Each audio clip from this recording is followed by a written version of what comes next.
You're listening to WCAT Radio, your home for authentic Catholic programming.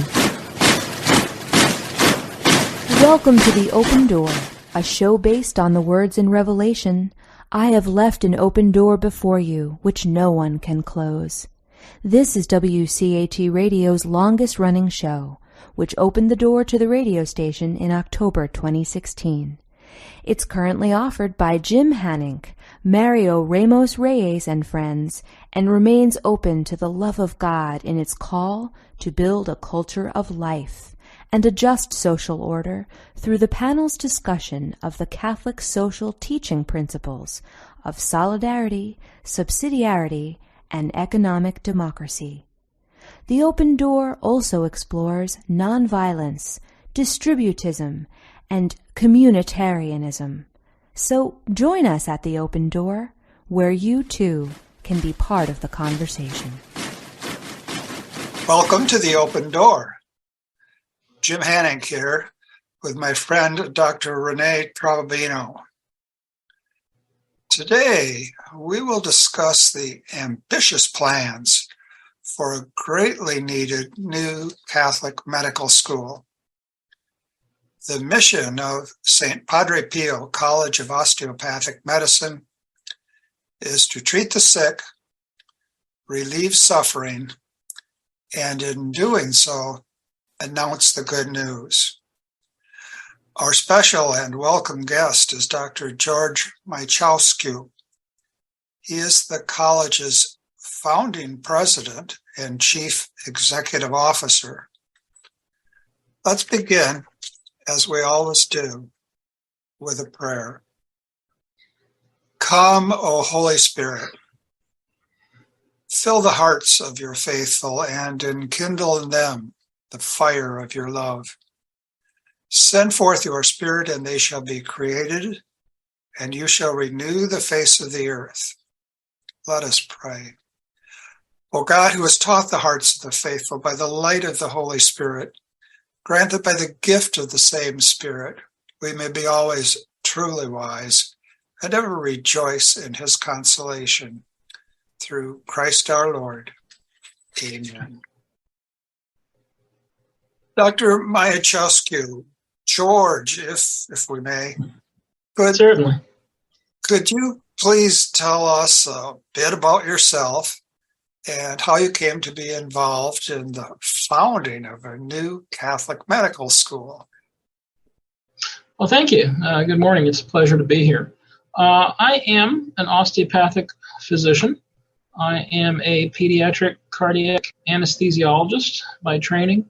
Most of the time when practicing medicine, I am administering anesthesia for people adults and children undergoing complex cardiovascular procedures.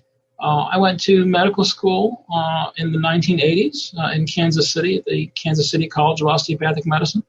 I did my residencies and fellowships at the Yale University School of Medicine, Yale New Haven Hospital, and have been in practice since then.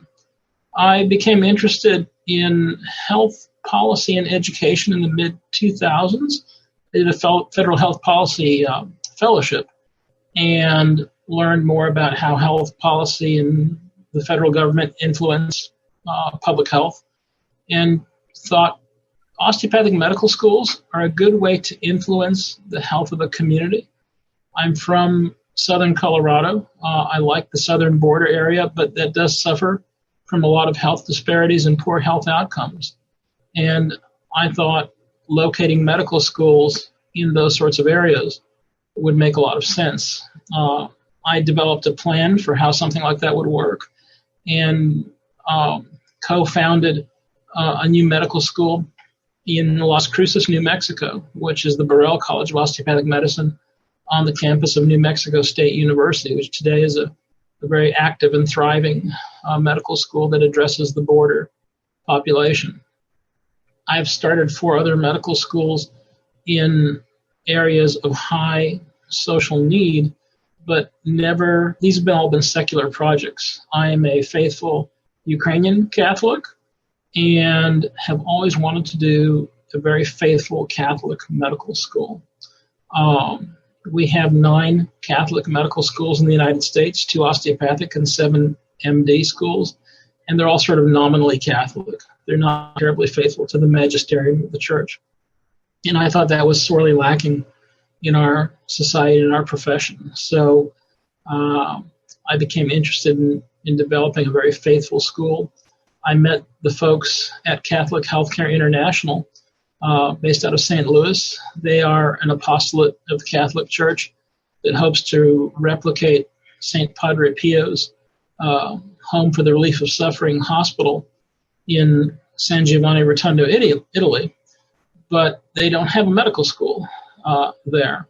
And Cardinal Raymond Burke, their spiritual advisor, emphasized, as did Bishop Earl Boyer of Lansing, that a medical school is crucial in this enterprise, as the students and the young doctors are the foundations for the practice of medicine. So we had mutual interests. We got together and have been working now on starting this medical school. We have an affiliation agreement to put it on the campus of Benedictine College in Atchison, Kansas, and we selected that because it was one of the most faithful Catholic colleges in the United States. It really was not important to us where the school was located specifically. It was important that it was on the campus of a faithful Catholic college for the students' spiritual student life.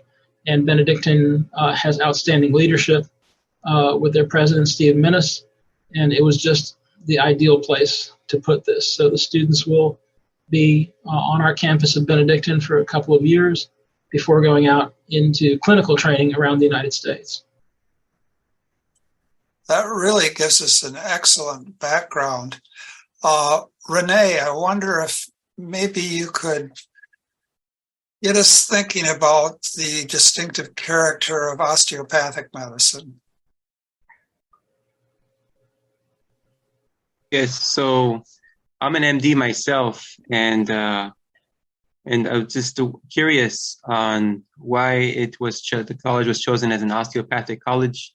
I know it has to do with the holistic approach with body, mind, and soul together. It's more in tune with the goals of osteopathic medicine. But if you could just speak to that, and also the structure that comes into play in terms of teaching osteopathic medicine, how does that play out as well? Right, thank you. Well, there's several reasons why it's important that this is an osteopathic medical school. As you said, the philosophy of osteopathic medicine is a little bit different than the philosophy of MD physicians. Now, also known as allopathic physicians. Now, in our day-to-day practice, it looks pretty identical, right? It's hard to tell the difference between an MD and a DO most of the time. If you're watching their practice, certainly pediatric cardiac anesthesia, neurosurgery, radiology look pretty similar. But there is a basic philosophical difference. Osteopathic medicine has a history of being developed in the United States in the late 19th century, a time when medical treatments were not very sophisticated. Science really didn't understand what was going on, and medical treatments could do more harm than good. And a physician back then realized that God created the body perfectly to be its own best physician, and the job of a physician should be to restore that nature of the body and its structure and function. So osteopathic physicians believe that a person is composed of a body, mind, and a spirit, and you can't treat any one aspect of that without affecting everything else, and all rational treatment should include that. So that's the basic philosophical underpinning. And osteopathic physicians get about 200 extra hours in their medical school training of musculoskeletal structure and function of the body, because that's often sort of overlooked in conventional medical therapy. At the end of the day, again, it looks very similar. Now, this musculoskeletal stuff looks a lot like chiropractic to the uninitiated. It's not really. It's more like physical therapy, but it's part of a global system of healthcare. So, as I said, it's a little indistinguishable. Maybe the DOs decide or have the philosophy that we try to help people be healthy and live their best lives, whereas the MDs philosophically treat a disease to eliminate that disease or problem, and then people live a better life as a result of that. But again, at the end of the day, it looks very similar. Now, another important reason that this was going to be an osteopathic school is that osteopathic medical schools have a different body that accredits them from the MD schools. And osteopathic schools, this sounds like a funny statement, but osteopathic schools are designed to train physicians to work in communities. MD schools are not really designed to have students become physicians. They're designed to do research and run large clinical hospitals and enterprises. And medical students get trained almost as a side effect of that. And it goes back to even to the accreditation standards. For instance, MD schools can only have 30% of their operating revenue come from tuition dollars. Everything else has to be generated by research and by running clinics and hospitals. DO schools are there to train physicians, and most of their revenue comes from tuition dollars. It's a different philosophy to what a medical school should be and what it should do. A good example of this is Michigan State University's schools of allopathic and osteopathic medicine. So Michigan State has both an MD and a DO school. And Michigan State's MD school is a world-renowned institution. It does fantastic research. It is on the cutting edge of various developments and new technologies and pharmaceuticals, and gets a lot of grant revenue, a lot of research money. Michigan State's DO school has put a primary care doctor into every county in Michigan. So the two philosophies or the two accreditation bodies complement each other, right? Because you've got the Johns Hopkins of the world doing great research. You've got the osteopathic medical schools making primary care physicians to work in your community, in your hospitals. So that works together well. And finally, the osteopathic accreditation includes consideration for faith-based institutions. Without getting into too many weeds, there are a lot of issues as far as non-discrimination and gender ideology and issues of faith and conscience that are not well accounted for by the U.S. Department of Education, but under the osteopathic accreditation parameters, if you will, faith-based medical schools, osteopathic medical schools, have an exemption to have their policies and practices be consistent with their faith, as a practice of their faith. I mean, a good example of this, the most strong faith-based medical school in the United States currently is the Liberty University's College of Osteopathic Medicine in Lynchburg, Virginia. They're a strongly faithful evangelical medical school, and their policies and procedures are consistent with their faith. That's acceptable to the Department of Education and to the accreditors under the First Amendment. So all these things work together to make osteopathic education ideal for this sort of model. I'd like to go back just a bit. What you've said helps us to understand the distinctive character of osteopathic education. But I'd like to go back a little bit. How is Benedictine going to benefit from this alliance? Well, it's a great question. It makes a lot of sense for Benedictine. Medical education is in high demand. It's a COVID side effect. I mean, medical education has always been in high demand. People know that medicine is a respected, well-compensated profession, and people want to be doctors. Right now, for every available medical school seat in the United States, MD or DO, there are about 4 well-qualified applicants. That means that 3 people simply don't go to medical school at all. The result of this is that your average osteopathic medical school, regardless of where it is in the United States, gets about 3,000 to 5,000 applications a year for about 160 to 180 places. That drives a lot of attention to the medical school and to a host university. So a medical school is very expensive to develop. It's very, very complicated to develop. It's very highly regulated. For most universities, it's a very challenging thing to develop their own medical school unless they have a lot of infrastructure and funding already in place. So in this model that I developed, The medical school is an independent entity. So we, CHI, developed this medical school, and it lives on the campus of Benedictine as, in its simplest terms, a tenant to a landlord. We're a lot like a Subway sandwich shop that rents space at the university.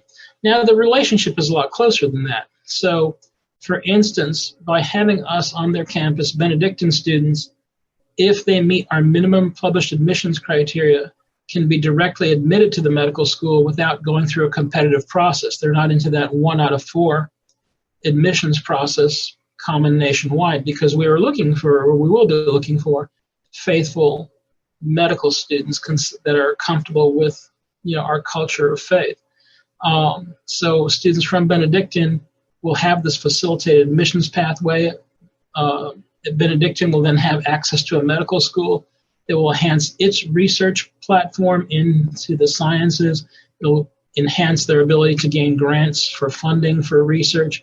Medical schools have a very synergistic effect for this. And then Benedictine becomes more attractive to high school students, right? If you're a high school student in Kansas City and you really want to be a physician, you may not think of Benedictine first. You may think of the University of Kansas first, because they have their own medical school, and maybe that's a better place to go if you want a leg up on getting into medical school. But now, or at least once we're ready to be at that point, you'll think, well, I can go to Benedictine, and then I'll have a leg up on medical school, and it'll fit my faith and culture as well. All right, that makes a lot of sense. Rene, what next? Yeah, just it's very exciting, the project you're undertaking with the St. Padre Pio College. And as you know, St. Padre Pio is one of the great saints, and it's appropriate that the school be named after him. And so this new medical school, how would it reflect Catholic identity? We intend this to be the most faithful Catholic medical school in the world. And that's a big statement, right? That's pretty bold. But this will be the only medical school in the Western Hemisphere that is under the Pope Pope John Paul II's doctrine of ex corde ecclesiae. So Saint Pope John Paul II had this publication that defined what is a Catholic institution, and there are very certain guidelines that it follows. So no medical school is under ex corde ecclesiae. This will be the first one, and that also lives in our mission statement. What that means is that the senior leadership of the medical school will be all Catholic. The board of trustees will be Catholic.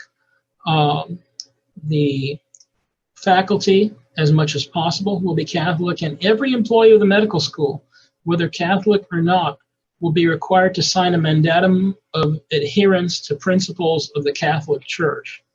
So there's that. We'll be located on the campus of Benedictine, this very faithful college. We'll have our own in-house chapel and prayer activities, our own foundation of prayer. Biomedical ethics and medical theology be a large part of the curriculum. Prominent Catholic bioethicists and theologians are joining our faculty, and we hope that every student, when they graduate, will have both the medical degree and a master's degree in bioethics and medical theology, so that way when they go out into their communities, they'll be thought leaders in Catholic healthcare. And if you look at our board of trustees, Jerry Palazzolo, the president of CHI, is also chair of the board of trustees. Our board of trustees also includes Cardinal Raymond Burke, Archbishop Joseph Naumann, Archbishop Salvatore Cordileone, Bishop Earl Boyer, Bishop Joseph Strickland, and Bishop Conley from Lincoln. So these are all the strongest Catholic thought leaders in the world, really, as far as Orthodox Catholic doctrine. Then Marilyn Coors, a very prominent Catholic bioethicist, has also joined our board of trustees, as well as Steve Minnis and 2 other designees from Benedictine. So I think we can pretty easily say this will be a very faithful Catholic medical school that will absolutely endorse and adhere to Catholic doctrine and dogma on life, gender identity, and those sorts of biomedical issues.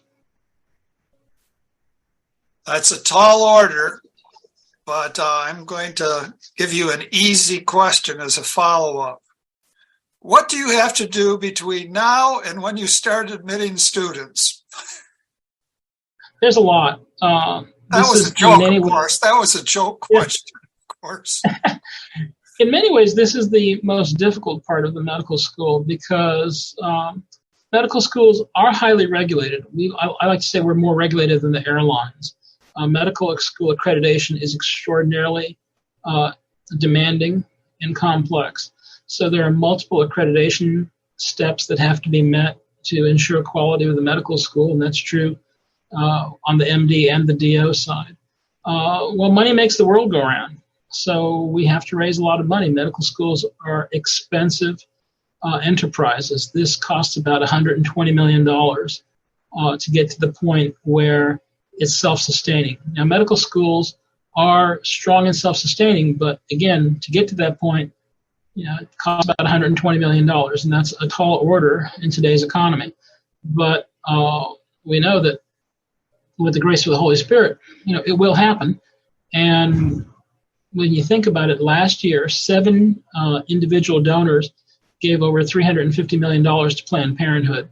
So when you look at it in those terms, I would like to hope that we, as faithful Catholics, could do something similar. So there's a lot of that.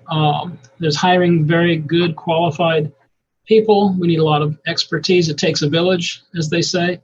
So it takes more than just 1 or 2 people or a board of trustees. It takes, at its maturity, the medical school will have about 100 employees.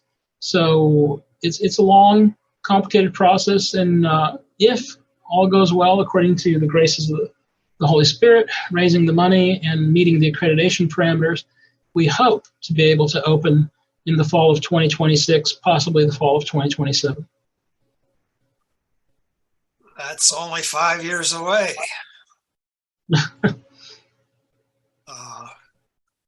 We sure hope you make it. Now, Rene, what next?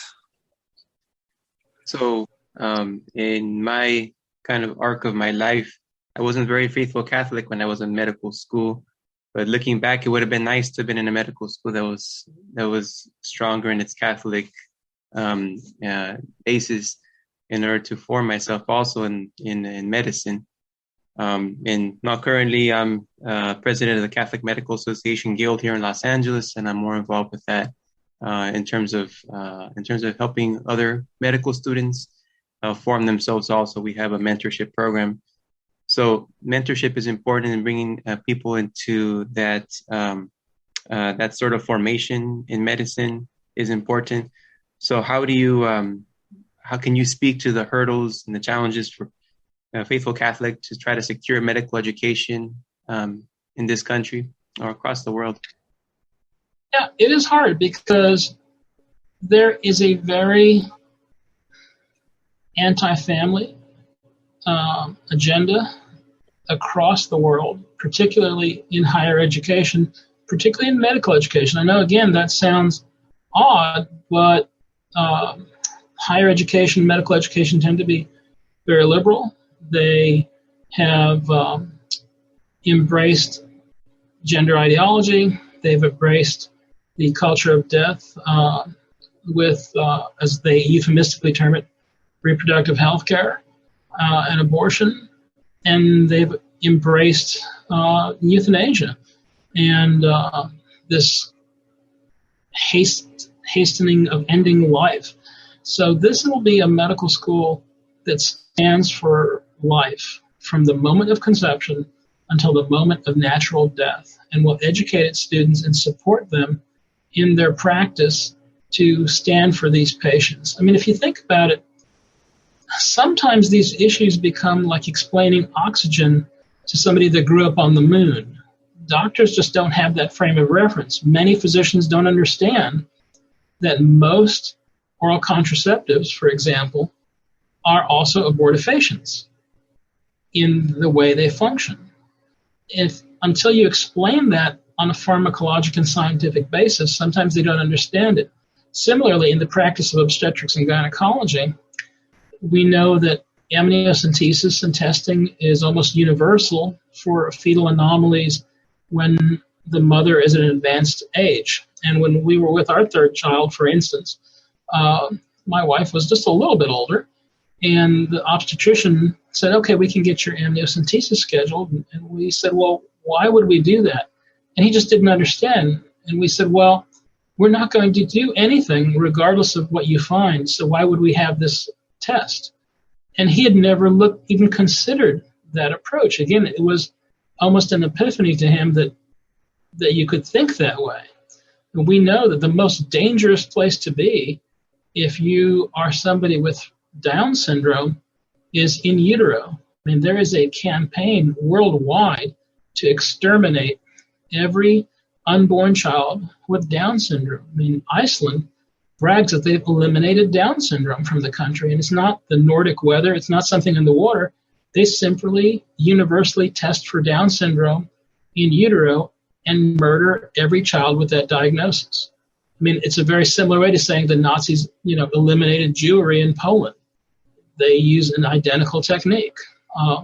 So physicians don't think about it in those terms, and they sort of get inculcated to what goes on around them. If you're testing every mother for Down syndrome and then referring for abortion, the ethical questions become very secondary in your mind because medical school is busy. There's a million things to concentrate on, and a lot of people don't even take the time to stop and have that ethical thought. Just like end-of-life issues. It's acceptable in the medical community to hasten the end of life in patients that are deemed to be suffering or terminally ill by simply withholding food and water. So they starve patients to death, and that's considered acceptable. Obviously, under the medical guidelines of the Catholic Church, that's not. But until that's laid out to a student in a scientific and organized fashion with the faith basis behind it, a lot of students don't think that way, right? They think, well, this is what I was taught in medical school. So this will be the first medical school to counter those ideologies. This morning, George, I was on a conference Zoom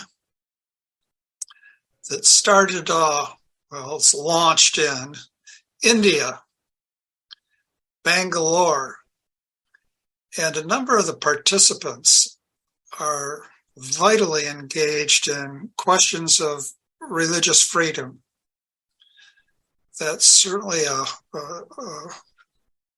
an issue of great concern for Catholics, Christians, and Muslims in India.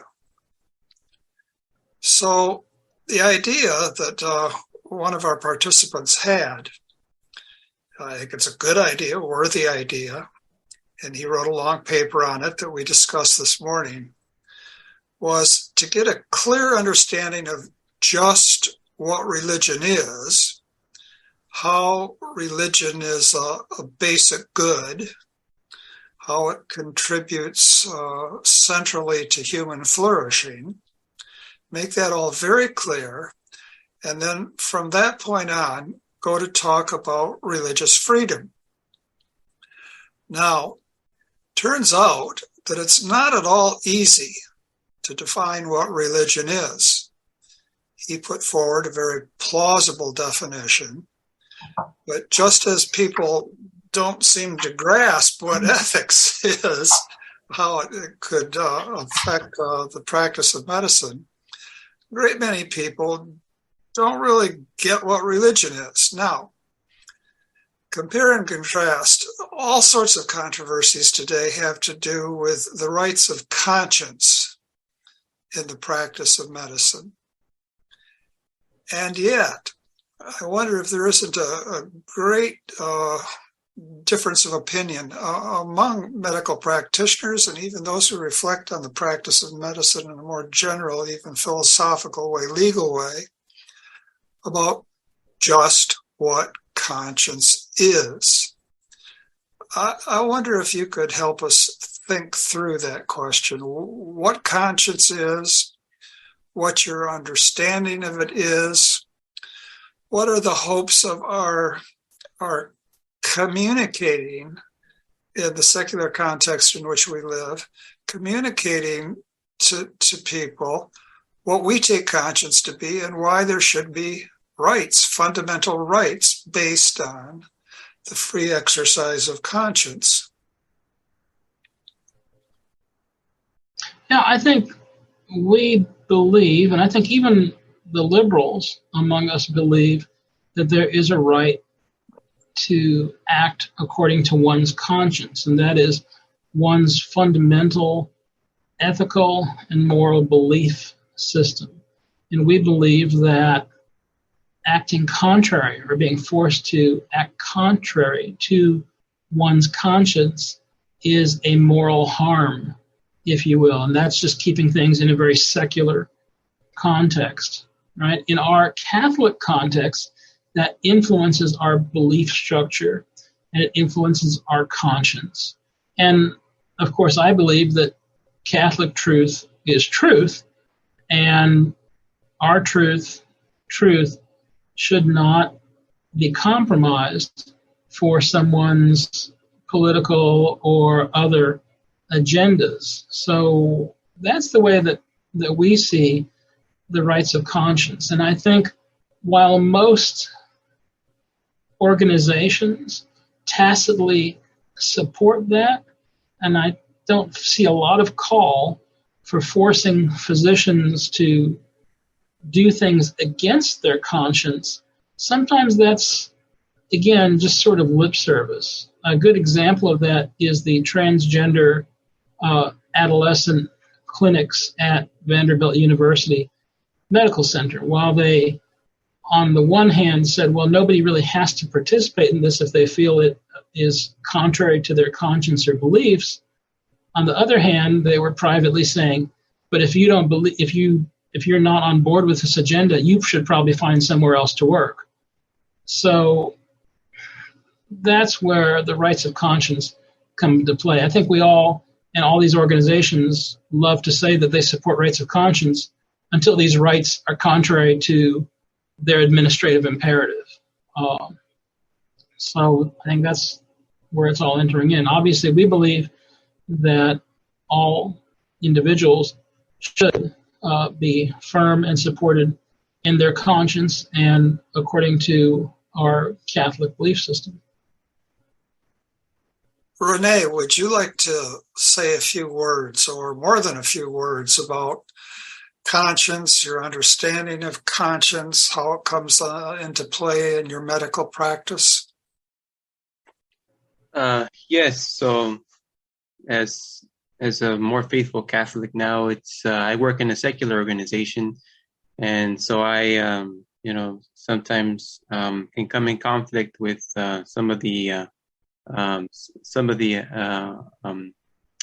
staff or the administration there, with regard to different beliefs I have in how I practice medicine.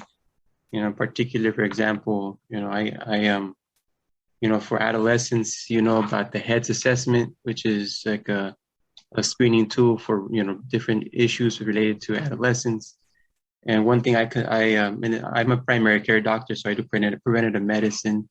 And so in preventative medicine, a few of the things I talk about are, avoiding pornography for adolescents and the dangers involved with it, or abstinence and the importance of that, and how that would, lead to a better situation in terms of healthier marriage and happier family, and also other issues involved to be avoided, such as sexually transmitted diseases and other issues, if that's not followed. But, those things come in conflict sometimes with higher ups when they review charts, and there's restrictions placed on that. And so there is that back and forth with with the in secular organizations with administration or supervising positions. And that's why it's refreshing to see a college that would be able to form Catholics in what we consider the truth. And that leads to my other question also is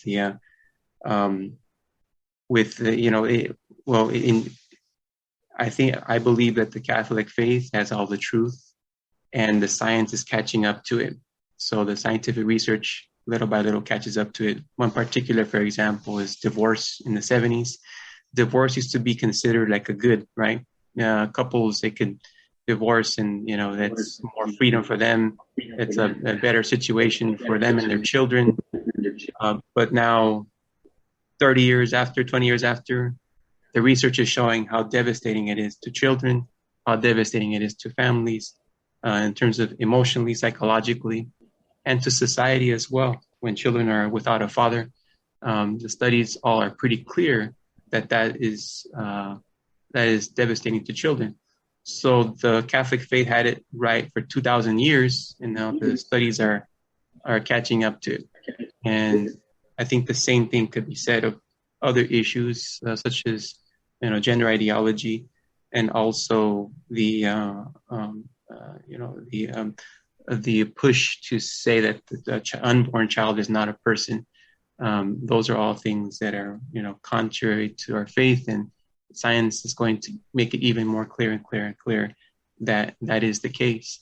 And I think medical science is in a position to be able to support that as long as the science isn't biased towards a particular conclusion, what sometimes happens when somebody does research in a particular subject. Sometimes universities they censor those kinds of research activities because it doesn't align with particular ideologies such as gender ideology in particular or others. If you could speak to that. I think you're right. Yeah, medicine, we like to think of it as very dry and hard science, and it's actually very politicized. Gender ideology is a good example of that. As you probably know, the Diagnostic and Statistical Manual of Psychological Conditions developed by the American Psychiatric Association is sort of the textbook for diagnosis of psychiatric disorders. And in DSM-4, which was the previous addition to the current one, which is DSM-5, gender identity disorder was defined as a psychiatric pathology causing distress because a person believed that they were a different gender than the one of their biological gender, right? And that was published, I think, in 1993 or so. About 2013, I think, DSM-5 was published, which was the revision of that.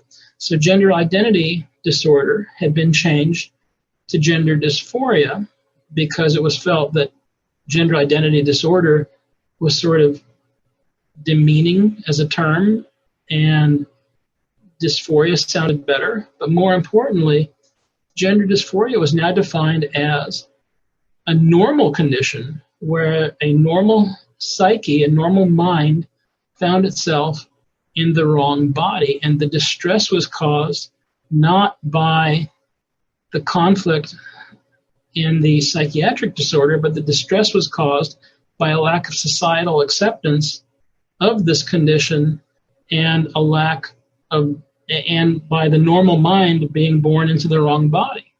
And you ask yourself, well, why was this big change from DSM-4 to DSM-5? Was there a lot of studies? Was there a lot of research? Did Johns Hopkins and Harvard and all these big institutions do a lot of studies that found this was the case? And it was not at all. It was simply advocacy and opinion polls from the gender ideology community. So you had a group that lobbied the American Psychiatric Association to declare them sane, if you will, or to declare them as not having a psychiatric disorder, and they simply did that without any good scientific basis for doing so, And that's why we find ourselves now in the situation where we have these people with gender identity disorder, gender dysphoria, that are forced into a classification of being normal, and the medical community trying to accommodate that normalcy as opposed to trying to actually treat the disorder and help these people have better and more fulfilled lives. I mean, it's two different approaches, right? It's a very similar approach would be to declare that anorexia is a normal condition and then treat anorexics with liposuction and gastric bypass surgery, as opposed to treating the psychiatric condition. And that's where we find ourselves with gender ideology. The consequences that unfold are surely staggering, and oftentimes, rightly so, we're operating at the level of these consequences. But for a couple of minutes at least, I'd like to push back to conscience. I think a number of the people that we would find ourselves sharply opposed to would say that they're acting in accordance with their conscience, with their convictions, what they take to be the truth of the matter. And at most what happens then is we have a kind of a standoff. Well, you have your convictions and we have our convictions, and then all of that gets translated into the language of conscience. And then the question is, what do we do when consciences come into conflict? And then when consciences come into conflict in some sort of an institutional setting, the institution always wins. Well, we have respect for you, but here we are. This is what we're committed to. We take ourselves to be every bit as sincere as you take yourselves to be sincere, but it's our institution, so you have to go along with what we require, or you should go elsewhere. Now, I think that's what actually happens, but we haven't yet done what we need to do with regard to what counts as conscience. I think Cardinal Newman, in many ways, made an excellent point about the nature of conscience, and this is carried over into the Catechism as well. Conscience is, and this is a Thomistic theme, one's last best exercise of practical reason. What are we to do? Well, we want to gather all the relevant facts. We want to consider all the relevant ethical principles. We want to think things through as best as we can, and then we come to our last best exercise of practical reason. Now, already we're saying something significant, because there are a whole lot of people who talk about conscience wholly in terms of emotion, not in terms of practical reason. But Newman says, well, yes, there is this juridical dimension to conscience, one's last best exercise of practical reason. Conscience also acts as a vicar. Conscience reflects God's will.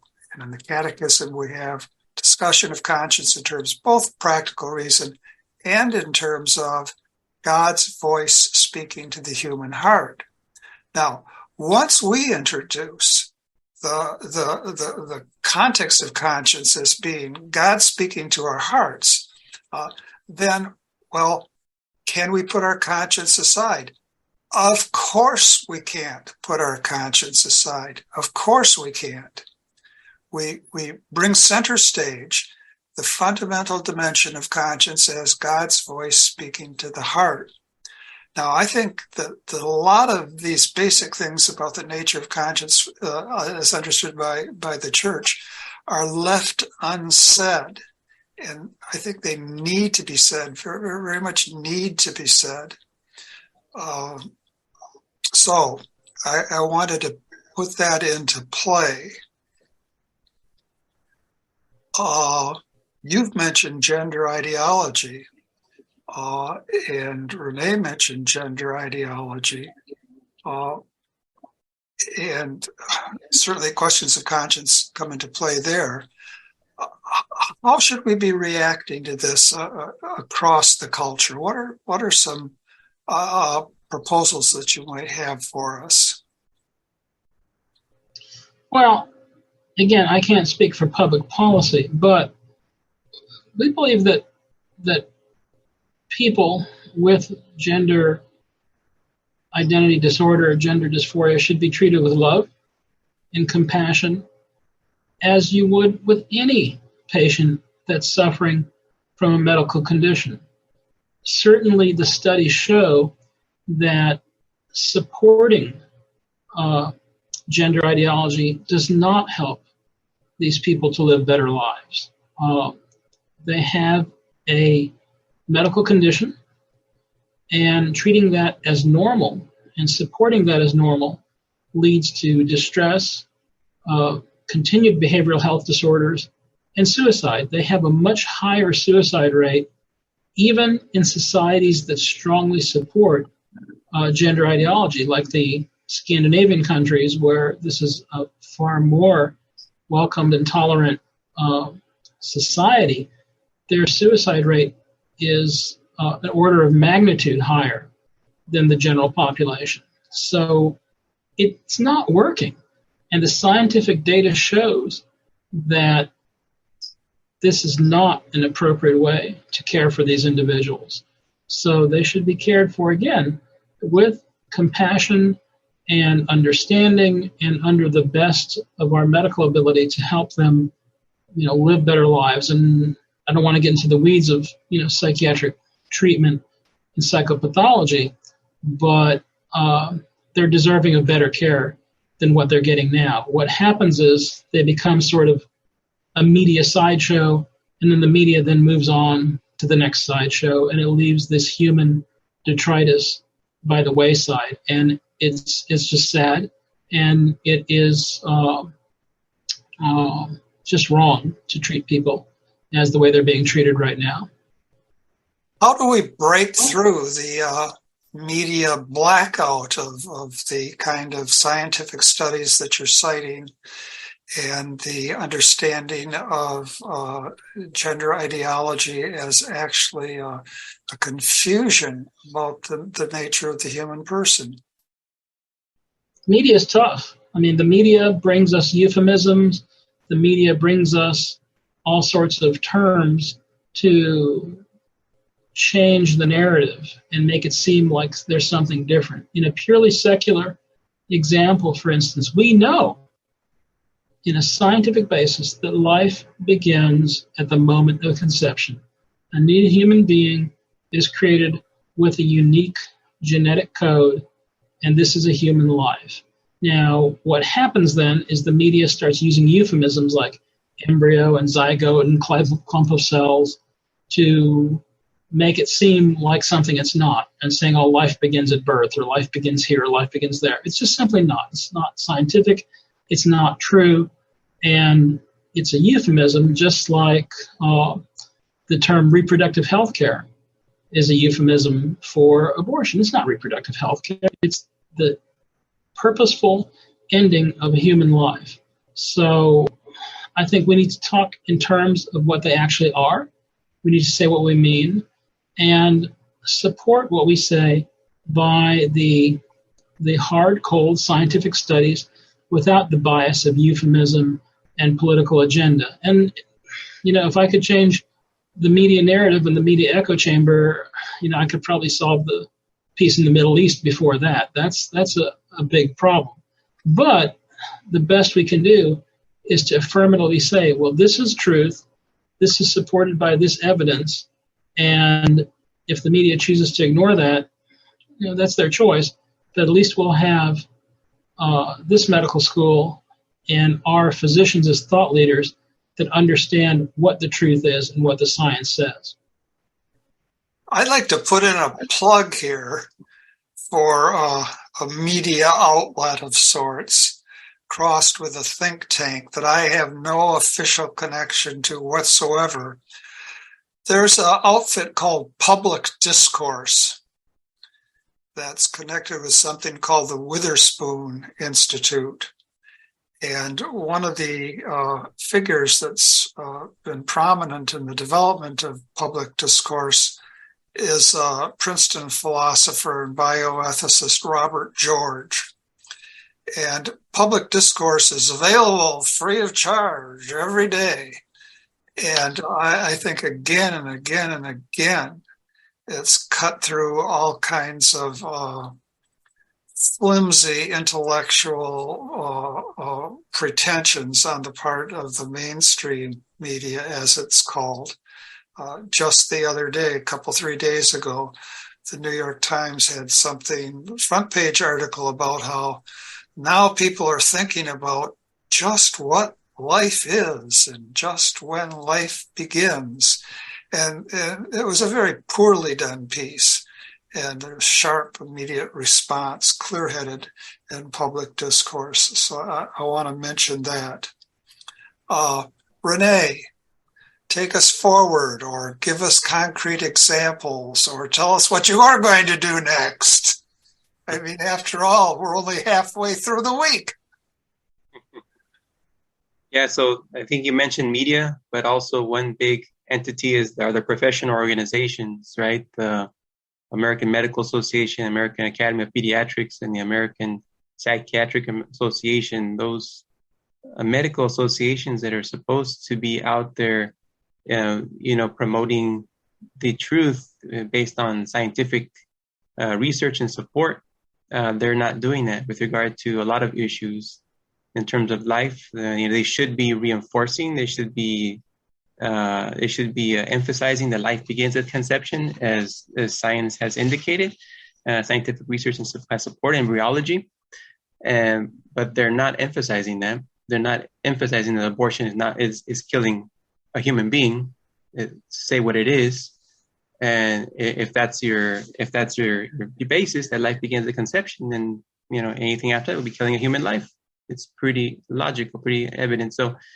And also with regard to the gender ideology issues, not really bringing up those Scandinavian studies, which indicate that 10 years after people undergo transition surgery, they still have really high levels of suicide in terms of contraception and all the harms that it can cause, and that it is an abortifacient, the hormonal ones, and the IUD also, that's a copper IUD.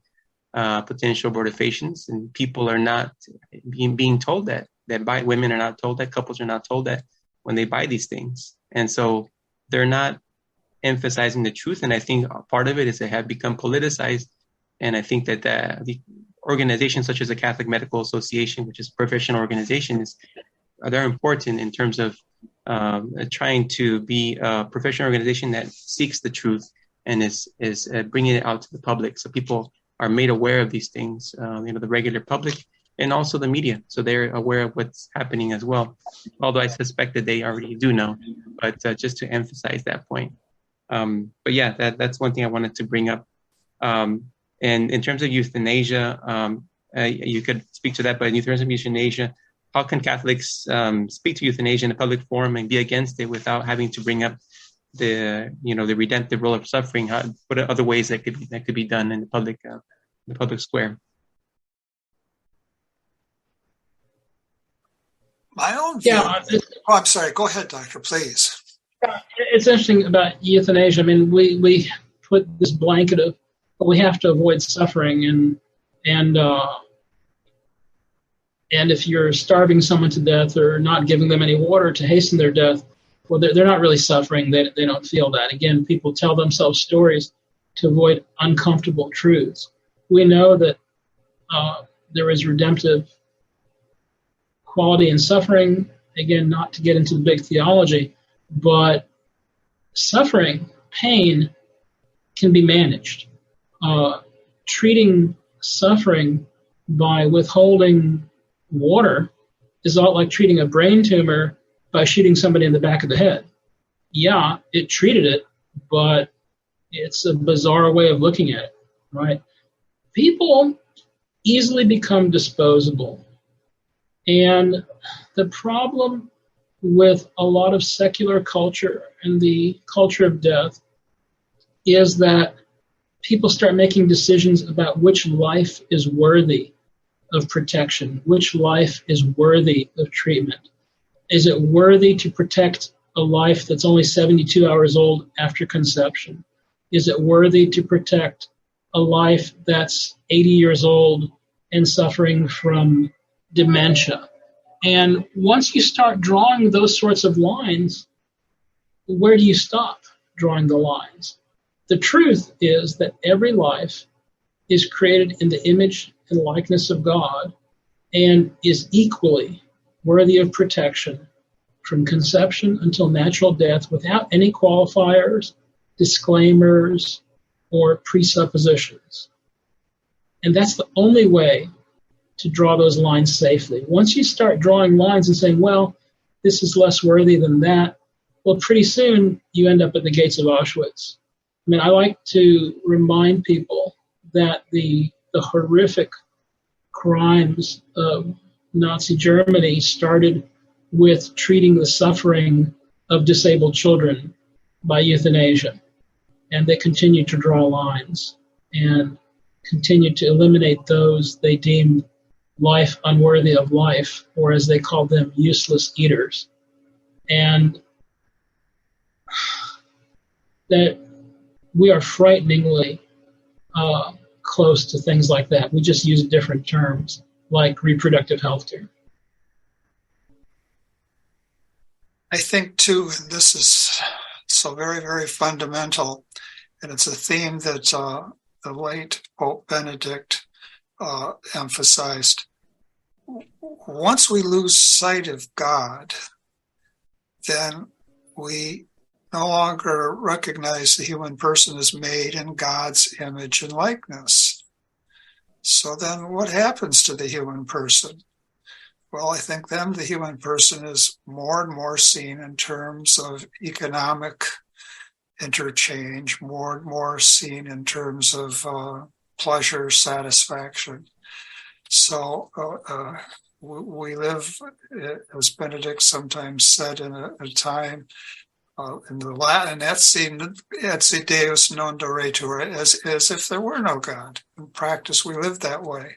So in practice, we don't see the human person as made in the image and likeness of God. So how do we see the human person?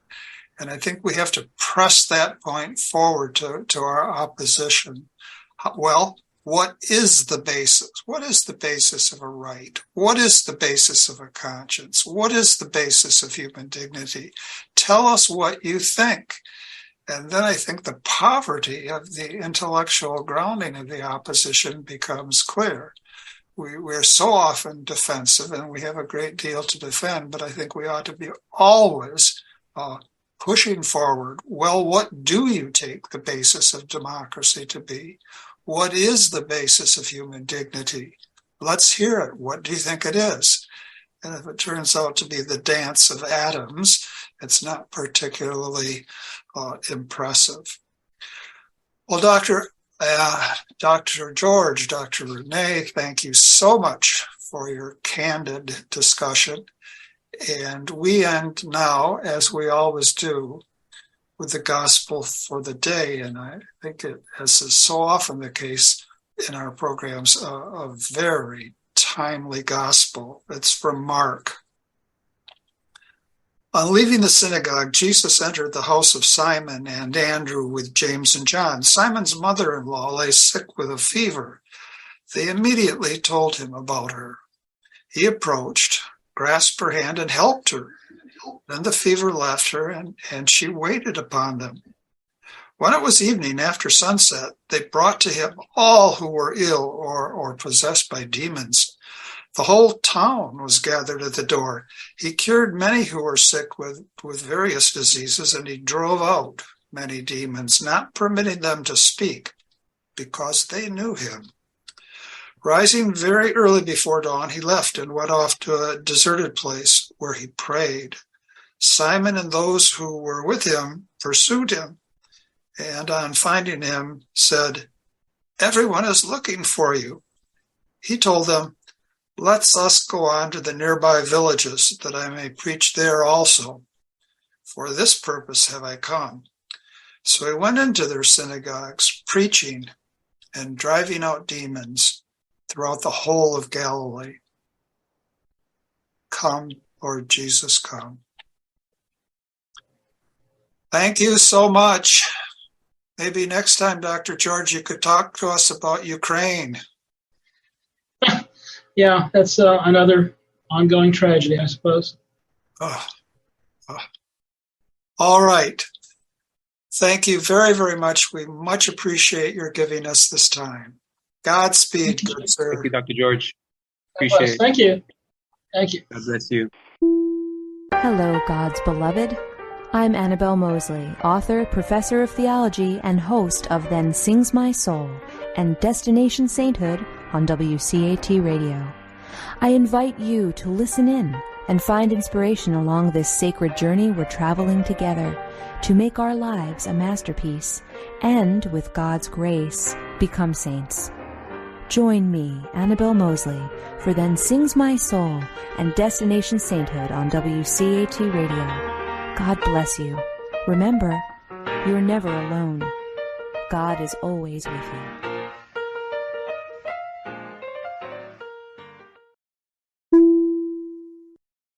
Thank you for listening to a production of WCAT Radio. Please join us in our mission of evangelization. And don't forget, love lifts up when knowledge takes flight.